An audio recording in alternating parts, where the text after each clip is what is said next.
దీనిలో భాగంగానే వైఎస్ఆర్ కాంగ్రెస్ పార్టీ నేతలు కూడా రోజుకొక రీతిలో వినూత్నంగా నిరసనలు తెలుపుతున్నారు. దీనిలో భాగంగా మనం వన్ టౌన్ లో ఉన్నాము. One town Kaleswara Rao market centre లో జలీల్ ఖాన్ ఆధ్వర్యంలో హిజ్రాలతో వినూత్న రీతిలో ప్రదర్శన జరుగుతుంది. దీనికి సంబంధించి మరిన్ని వివరాలు మనతో పాటు మాట్లాడడానికి జలీల్ ఖాన్ గారు ఉన్నారు. ఆయన అడిగి తెలుసుకుందాం. చెప్పండి, ప్రధానంగా మీరు ప్రదర్శన ఏర్పాటు చేయడం గల కారణం ఏంటి? ఎక్కడైనా చరిత్ర తిరిగేయండి. ఎవడైతే వేర్పాటువాదం కోరుకుంటాడో వాళ్ళకే రాజధాని ఏర్పాటు సపరేట్ గా చేస్తారు తప్ప మేము సమైక్యవాదులం.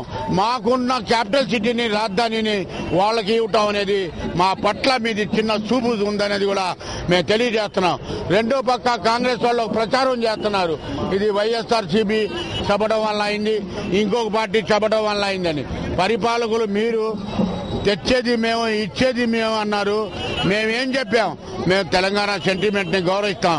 మన చేతగాని చిరంజీవి, చేతగాని రాజగోపాల్ వీళ్ళందరూ కూడా రాజీనామా చేయమని వాళ్ళు హెచ్చరిస్తున్నారు. మనతో పాటు కొంతమంది హిజ్రాలు కూడా ఉన్నారు. అసలు వాళ్ళ ప్రధాన డిమాండ్ ఏంటనేది వారి మాట్లాడి తెలుసుకుందాం. చెప్పండి, మీ ప్రధాన డిమాండ్ ఏంటి? ఎందుకు వాళ్ళు మీరు రోడ్డుకి నిరసన తెలుపుతున్నారు? మేము ఇలాగుండి కూడా మా తెలుగుదేశం గురించి మేము పోరాడుతున్నాము. మమ్మల్ని చూసుకొని కూడా వాళ్ళకి మాకు కూడా ఇంత చీవినెత్తు మేము ఆ బతుకులు ఇలాగైపోయినా సరే మా చీవినెత్తు ఉంది కాబట్టి మా తెలుగుదేశం మేము రప్పించుకోవాలి కాబట్టి వైఎస్ఆర్ కాంగ్రెస్ పార్టీ చెప్పిన పోరాడుతున్నాము. మేము ఇలా రావాలని. మాకన్నా అన్యాయంగా బతుకుతున్నారు వాళ్ళు. మమ్మల్ని చూసుకొని మారిపోతే మేమే కొజ్జాలనుకుంటే మాకన్నా మరమ కొజ్జాలు అయిపోతారు వాళ్ళు. మాట్లాడే కొంతమంది వైఎస్ఆర్ కాంగ్రెస్ పార్టీ నేతలు కూడా ఉన్నారు. చెప్పండి, రాష్ట్ర విభజన వల్ల మన విద్యార్థులకు ఉద్యోగులకు నష్టం జరిగే అవకాశం ఉందని మీరు భావిస్తున్నారా లేదా? తీవ్రమైన నష్టం జరుగుతుంది. ఇవాళ ఎడ్యుకేషన్ పరంగా పిల్లలు హైదరాబాద్లో ఎడ్యుకేషన్కి ఎక్కువ సంబంధించిన కాలేజీలు ఇవన్నీ ఉన్నాయి.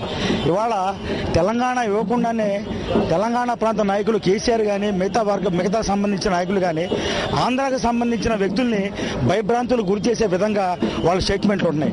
విద్యార్థులు స్వేచ్ఛగా తెలంగాణలో హైదరాబాద్లో వాళ్ళు స్వేచ్ఛగా చదువుకుని తిరిగే పరిస్థితి లేకుండా ఈ రోజు ఉంది. అప్పుడే తెలంగాణ రాకముందే ప్రాణత్యాగాలు కూడా సిద్ధంగా ఉన్నా అని చెప్పి వైఎస్ఆర్ కాంగ్రెస్ పార్టీ నేతలు చెప్తున్నారు. విజయవాడలో రోజు రోజుకు కూడా ఉద్యమం ఉధృతం అవుతుందని చెప్పాలి. అది సమైక్యవాదానికి అనుకూలంగా ప్రకటన వచ్చే వరకు కూడా తమ నిరసనలు కొనసాగుతూనే ఉంటాయని చెప్పి సమైక్యవాదులంతా ముక్త కంఠంతో చెప్తున్నారు.